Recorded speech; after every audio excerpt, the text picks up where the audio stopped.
اعظم ابو حنیفہ علیہ رحمہ کسی سے قرض لینا تھا، دروازے پہ دستک دی، دھوپ میں آ کے کھڑے ہو گئے۔ کسی نے کہا حضرت دیوار کا سایہ پڑ رہا ہے تو آپ سائے میں کھڑے ہو جائیے۔ کہا کہ میں صاحب مکان سے قرض لینا ہے، میں ڈرتا ہوں یہ سایہ کہیں سود نہ بن جائے۔ جس سے قرض لینا ہو اس سے فائدہ لینا سود ہوتا ہے نا قرض کے علاوہ، تو کہیں یہ سود کی صورت نہ بن جائے، تو میں اس بات سے ڈرتا ہوں۔ صحابہ فرماتے ہیں ہم حرام کے ڈر سے کبھی حلال بھی چھوڑ دیا کرتے تھے۔ تو یہ دو طرح کے تاجر ہوئے، ایک وہ تاجر جو مال کمانا مقصد زندگی ہے، اور ایک وہ تاجر جن کا مقصد اللہ کی رضا ہے، اور یہ بھی پیٹ لگا ہوا ہے، ضروریات ہیں وہ بھی پوری کرتے ہیں۔ تیسرے تاجر وہ ہیں کہ جو چاہتے ہی ہیں کہ ہم ان اچھے لوگوں کی طرح بنیں، لیکن کچھ کمزوریوں کی وجہ سے ان سے کوتاہیاں بھی ہو جاتی ہیں۔ تو ان کے بارے میں ارشاد فرمایا، اے تاجروں کے گروہ، تم جب تجارت کرتے ہو تو اس میں کمی بیشی ہو جاتی ہے، کبھی کوئی لغو بات کر دی، کبھی کوئی ایسا معاملہ ہو گیا، تو اب اس کا مداوع کیسے کرو؟ تو فرمایا فشوبوہ بالصدقہ، تم صدقہ دیا کرو، تمہارے اس امر کا یہ مداوع بن جائے گا۔ تو عام لوگوں کو یہ کہا کہ آپ کثرت کے ساتھ صدقہ دیا کریں، اپنے مال سے نکالیں، کچھ فیصد طے کر دیں اللہ کے نام سے۔ جب اللہ کو شراکت دار بنا لیں گے اپنے کاروبار میں، جب پارٹنر بنا لیں گے تو اسٹرانگ پارٹنر ہو تو گھاٹا نہیں نہ پڑتا، تو اپنے رب کو اپنے کاروبار میں شامل کر رہے ہیں، تمہارے کاروبار کے اندر گھاٹا نہیں پڑے گا انشاءاللہ۔ ہمارے اس مرکز میں 2-3-4 لوگ ہیں ایسے کہ اللہ تعالیٰ نے ان کو یہ توفیق دی، تو وہ کہتے ہیں کہ ہم اتنے فیصد مرکز میں پیش کریں گے۔ تو مجھے آج تک انہوں نے شکایت نہیں کی ہے کہ جناب کوئی مسئلہ ہے، وہ یہی کہتے ہیں کہ سنبھالا ہی نہیں جا رہا۔ یہ اللہ کا وعدہ ہے، اللہ کے وعدے سچے ہوتے ہیں، تو اس کو شامل کر لیں۔ فرمایا کثرت کے ساتھ پھر صدقہ کرو۔ ہمارے ماضی میں ایسے کتنے اسلاف کی کہانیاں موجود ہیں، اگر ان سے کوئی معاملہ ہوا تو بعض کا انہوں نے سارے کا سارا مال صدقہ کر دیا، پھر زیرو سے شروع ہوئے، اللہ نے پھر برکت ڈال دی۔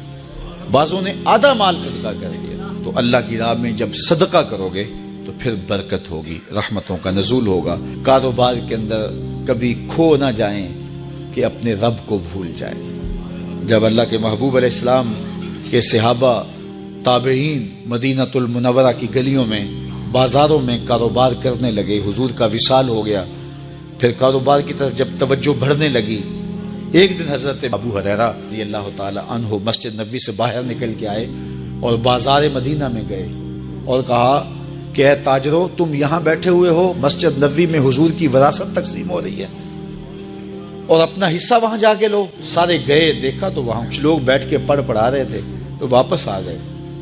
کہا ابو ہریرہ تم نے کیا ہمیں بتایا تھا؟ ہم وہاں گئے ہیں، وہاں تو کچھ بھی نہیں تھا۔ کہا تم نے وہاں کچھ دیکھا نہیں؟ کہا کچھ لوگ پڑھ رہے تھے، کچھ پڑھا رہے تھے۔ کہا تم کاروبار میں پھنس گئے ہو، یہ رسول اللہ کی وراثت علم ہی تو ہے، کچھ وقت نکالا کرو علم سیکھنے کے لیے۔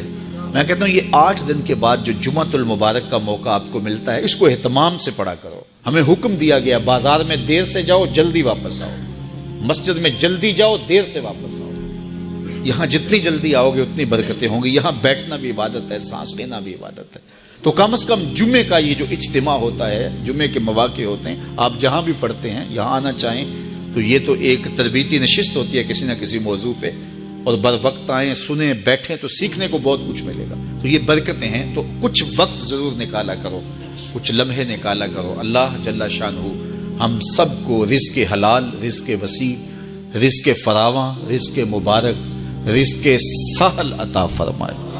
حرام کے ایک لقمے سے بھی اللہ ہمیں محفوظ فرمائے، ہماری نسلوں کو بھی اللہ حرام کے لقموں سے محفوظ فرمائے۔ اللہ ہمیں جو عطا کرے اپنے کرم سے اس پہ قناعت نصیب فرمائے، چونکہ قناعت اگر نہیں ہے تو جتنا بھی مل جائے کبھی پیٹ نہیں بھرتا۔ اور حضرت شیخ سعدی بولے پیٹ تو بھاری جاتا ہے، آنکھ ہی نہیں بھرتی۔ یہ بھرتی نہیں، اس کو 2 چیزیں بھریں گی، یا صبر کا پانی یا قبر کی مٹی۔ تو یہ سب کچھ یہاں رہ جانے والا ہے۔ اللہ نے جو دیا ہے اللہ آپ کو اور زیادہ دے۔ کاروبار کرو، محنت کرو، لیکن اپنے لیے وقت نکالو، اپنے امور علم کے لیے وقت نکالو، اپنے بچوں کے لیے وقت نکالو۔ ہمارا مقصد زندگی کمانا نہیں ہے، یہ ہمارا ایک ذیلی مقصد ہے، ذیلی مقصد۔ ہمارا حقیقی مقصد جو ہے وہ اللہ کو راضی کرنا ہے، اور اسی کے لیے ہم اس دنیا پہ آئے ہیں، اور اس کے لیے ہم وقت دیں۔ اللہ آپ سب کو سلامت رکھے اور فراوانی رزق، فراوانی علم، فراوانی رضائے الہی سے مالا مال فرمائے۔